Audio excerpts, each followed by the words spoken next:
Alright guys, welcome back to my 2021 BMW F87 generation M2 Competition. By now you'll probably have already seen my first intro video with this car when it had the Volk ZE40 wheels and the MCS coilovers, which the previous owner took back. And you'll probably have seen my second video, which was the canyon shakedown of this car after I put on the Öhlins road and track coilovers and these Titan 7 TS5 wheels with these Kumho Ecsta Sport S PS72 tires. 255 in the front, 275 in the back on these 19-inch wheels. They're 19 by 9.5 in the front, 19 by 10.5 in the back. Today, I'm not going to do any aggressive driving with this car. There will be plenty more of that in future videos, but instead I'm going to focus on how this car has been to live with on a daily basis for the past week or two. Back before I bought my 2024 Acura Integra Type S, I was really keen on actually picking up an F87 M2 Comp to replace my old Gen 2 BRZ as my daily driver and track car. I'm really happy with my Integra Type S, I still have it, but should I have gone for the BMW? Is it as good of a daily driver in various aspects? Obviously, this is a smaller, less practical car, so would I have been as happy if I had just gotten an M2 Competition to begin with, given its rear-wheel drive, more power? It should, in theory, be faster on track and just more fun to drive.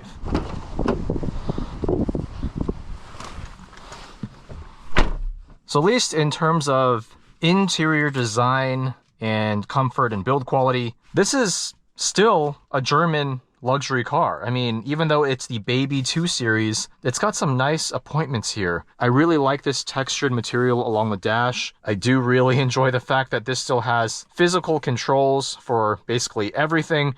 The infotainment is a touchscreen, but you can use this iDrive dial here. Very nice steering wheel. I do think BMW M cars have always had too thick of a rim for these wheels, so it just feels a little bit bulky to me. But we do have these aftermarket JQ Werks magnetic paddle shifters, which feel really high quality, if not maybe a little bit too loud for my liking. Now, one thing I do notice about driving a 2+2 coupe is that when you first get in, you have to reach back here for the seatbelt. In my Integra Type S, since it is a 5-door, the seatbelt mounting point for the front is just right here. Small annoyance, but it is something I noticed after, just one day of living with this car. This car is a DCT, of course. I do think this is still, from the factory, the better transmission. The manual is just a bit rubbery, doesn't have the best clutch feel either. You can do mods to improve the feel of not just the shifter, but also the clutch pedal. But I figured, hey, let's try a DCT car for once. I've never owned one. Let's see what it's like, and it should be quicker on track. Now, because we have the aftermarket Titan 7 wheels, the tire pressure monitoring system does have an error that comes up when I turn the car on. We did not put TPMS on these wheels. We've got customizable M-Drive 1 and 2 settings with these aftermarket buttons that the previous owner put on. I've set my M2 to basically the most aggressive everything, with the exception of steering, which I left in the middle sports setting. I didn't go full DSC off either. I'm going MDM mode, which gives us some amount of slip. One thing I noticed the first 2 or 3 times I drove this car is that the DCT does have a bit of a learning curve in low speed situations like parking lots and stop and go traffic. It's slipping the clutches for you, and so sometimes you feel like you don't have full control while you're just trying to creep along. It can get a little bit jerky. For example, if you're trying to park the car in a parking spot and there's a curb in front of you, and let's say you stop maybe a couple of feet too far away from the curb and you want to inch forward, it's a little tricky to do that at first, because if you try to just feather the throttle, the car does tend to jerk a bit. And one of my Instagram followers, who also has an M2 DCT, mentioned that if you just kind of tap the throttle slightly when you're stopped, it'll start to creep forward without you having to feather the throttle at all. So after I learned that little trick, it has become easier. But overall, I still do kind of miss the fact that in a manual car with a clutch, you can so finely and precisely control the car in low speed scenarios. Now let's take this back out of the M2 mode. So I never drove this car when it had the stock OEM suspension, but it came with non-adaptive dampers from the factory. Only the M2 CS of this generation came with adaptive dampers. And I have heard, at least from many other owners, that the fixed suspension is pretty stiff. It is not the most comfortable for daily driving, and it really kind of compromised this car's appeal for some who are just looking for a luxury, refined, yet still fun to drive little German sports coupe. For that purpose, you are probably better off with something like the M240i or M235i of this generation. Again, I never drove this car with the stock suspension. It had MCS one-ways when we first got the car, and now it has the Öhlins Road and Track. Just off the shelf, the spring rates are 9 kilograms in the front, 19 in the rear. I heard that these coilovers were essentially just an adaptation of the Road and Track that was developed for the F80 M3. And if that is the case, it means in theory that this isn't tuned specifically for the F87 chassis. I don't know if that's true, just something I read on the internet, and some of the commenters in the first video I did on this car did point that out as well. All I can say is I'm still learning to dial this suspension in. I've got it set at 18 clicks from full stiff in the rear. I'm actually not sure what it is at the front. But right now, the challenge I have with the suspension is not with the front. It's sometimes with the rear, it just feels a little stiff in terms of the damping. It's not bouncy by any means.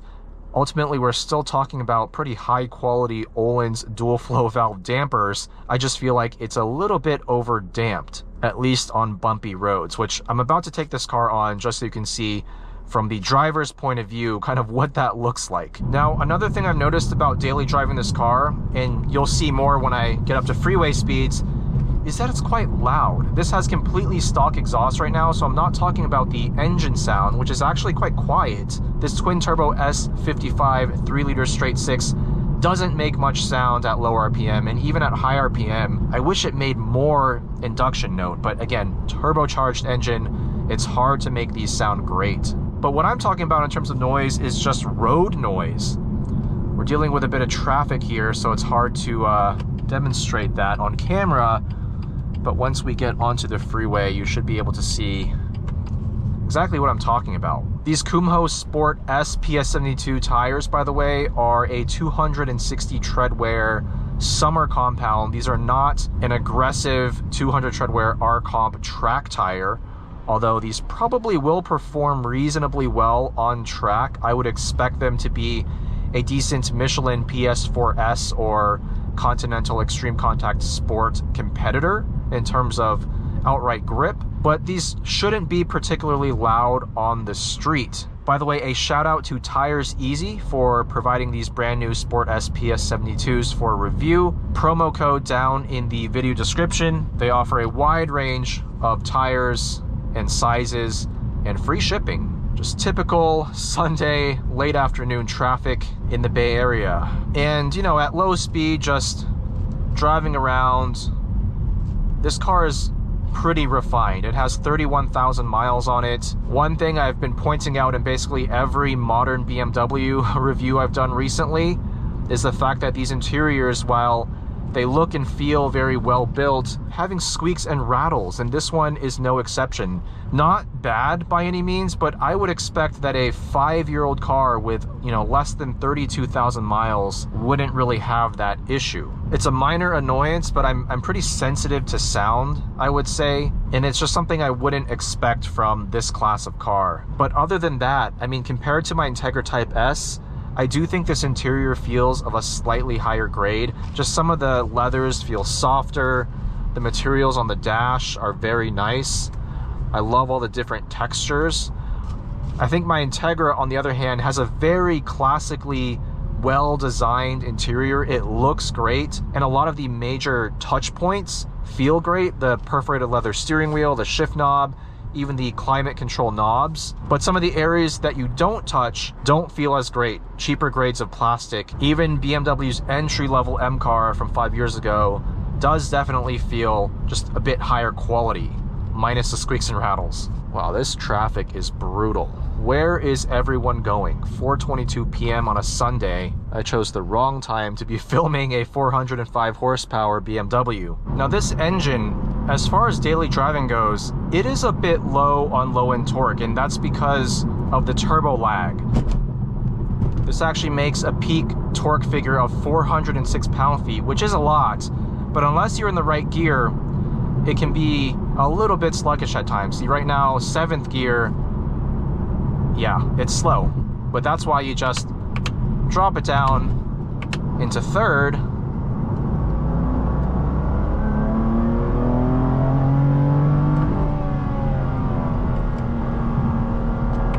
I mean, it's pretty stupidly quick. I'll be totally honest, I mean, I'm not used to owning cars with a lot of power. My Integra Type S at 320 bhp and my old 997.1 Carrera, which had technically 325, although it felt slower than my Integra, those were the highest horsepower cars I've owned up until this point. I just think the average person, even the average car enthusiast, does not need more than about 300 horsepower for a street-driven car. This car is more than quick enough. I would say it's borderline overpowered. I mean, that 997 Carrera 4S was a fast car 20 years ago, and nowadays at what, 355 horsepower, it's not even as much power as some entry-level sports cars. I miss the era of that car where horsepower was usable. You could really wring out the engine and enjoy it even on the street without going into crazy illegal speeds. This car, I think, is just on that borderline. I mean, look at this.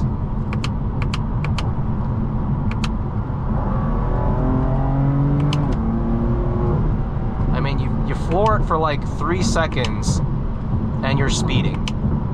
It is addictive, it is fun, but you just can't enjoy it for a very long time. So I really want to get this car on track and see what it can really do flat out, where I can use the full power band. 7,600 RPM redline in this car, pretty high for a turbo engine. Now, back to daily driving. See, on this very less than ideal freeway, we're going 65 miles an hour. There's a lot of road noise. Going over these bumps, it just feels like there's not enough sound deadening in the wheel wells and on the floor of the car, and so you just end up getting a lot of white noise.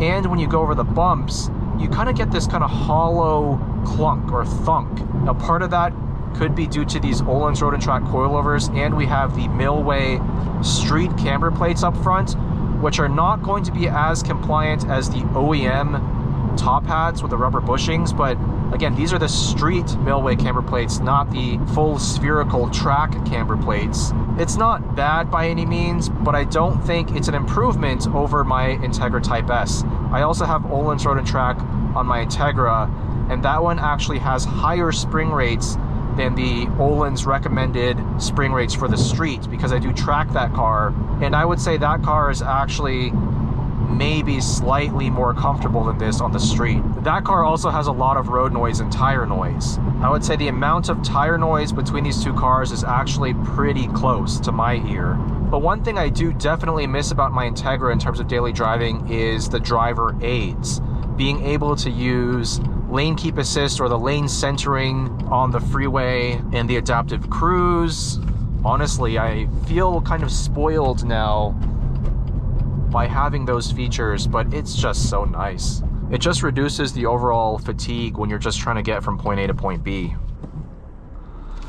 This M2 definitely feels like a last generation product in terms of the technology and the driver aids. It comes with Apple CarPlay, but I'm an Android user, so in order to get Android Auto, I would have to do an aftermarket solution, which I just haven't looked into yet. This does have built-in GPS, thankfully, but who uses built-in car GPS nowadays?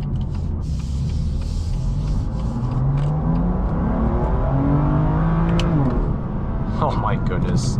I think my Integra Type S already feels really quick on the street, especially with the Cobb Stage 1 tune, but this is one step above, especially with the dual clutch. It's very quick. Overall, there is a little bit of compromise in comfort with this dual clutch, but I am curious to see with the GTS tune if that improves the smoothness and the quickness. By the way, one of my biggest complaints with this car, not from a daily driving standpoint, but just in terms of driving this car quickly, is the steering feel, or lack thereof. It's a very numb front end. There's very little information coming through the steering rack, made worse by how thick-rimmed this steering wheel is, I think.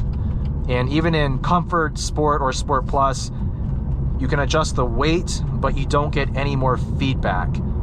And that is something that I've looked into with my co-owner, and we've decided that we're going to give the GTS tunes a shot. Basically, you can do a software flash of the steering, MDM, traction control, ELSD to the F80 M3 and M4 GTS spec. No additional hardware required. It's just a pure software flash, and supposedly it helps this car feel a lot more kind of connected in terms of the steering. It gives you more slip with the MDM and the LSD flash, and the DCT supposedly gets quicker and smoother. I'm really curious if it makes a significant difference, but I figured it's a low-cost thing. You can have someone tune it remotely for not that much money. I think it takes like half an hour or something.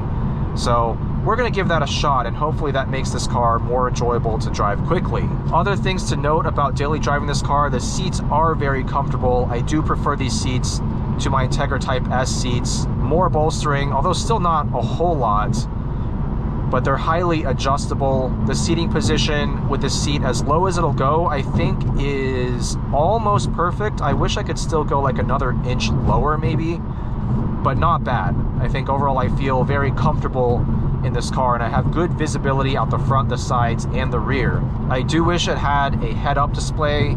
My Integra does have that, although not with a digital tach, which is what I really want from a head-up display. But at least we do have these very well-designed and satisfying to look at speedometer and tach. These are truly timeless looking. I love the font even. Excellent contrast, easy to see in the daytime as well as at night. They're not blinding. Two seats back there. You can use them if you're a smaller adult. I mean, I think I'm 5'7" and I can probably sit back there behind myself. I wouldn't want to be there for more than maybe half an hour, but it's doable. It's certainly a lot better than, say, a Gen 2 BRZ backseat, which is basically unusable unless you're less than 5 feet tall. The trunk size is also decent for a 2+2 coupe of this size. Of course, it's nowhere near as cavernous as my Integra Type S or Civic Type R, but I think if I had bought this car to begin with back in 2023 when I sold my BRZ, I would have been pretty satisfied.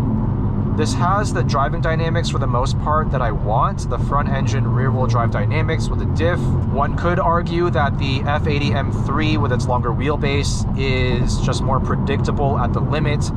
I don't know. I haven't driven this car hard enough to be able to comment on that. We'll see once we take this out on the track. In theory, this car would have suited my needs actually pretty well. I actually had my dog in the back yesterday. She was reasonably comfortable.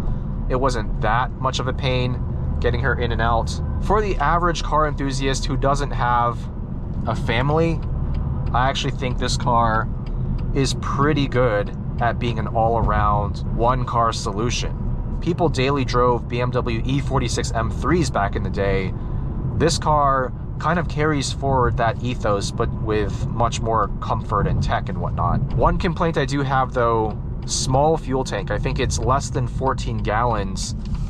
It takes premium, of course, and with the DCT, this actually gets worse fuel economy than with the manual, even though I think in 7th gear, the highway cruising RPM is lower than it would be with the 6-speed manual. You'd be hard-pressed to get over about 20 miles per gallon with this. I've been driving this for the past 200 plus miles, and I've averaged 20.6 miles per gallon, mostly just cruising around. I did do one hard canyon drive just for about 20 minutes.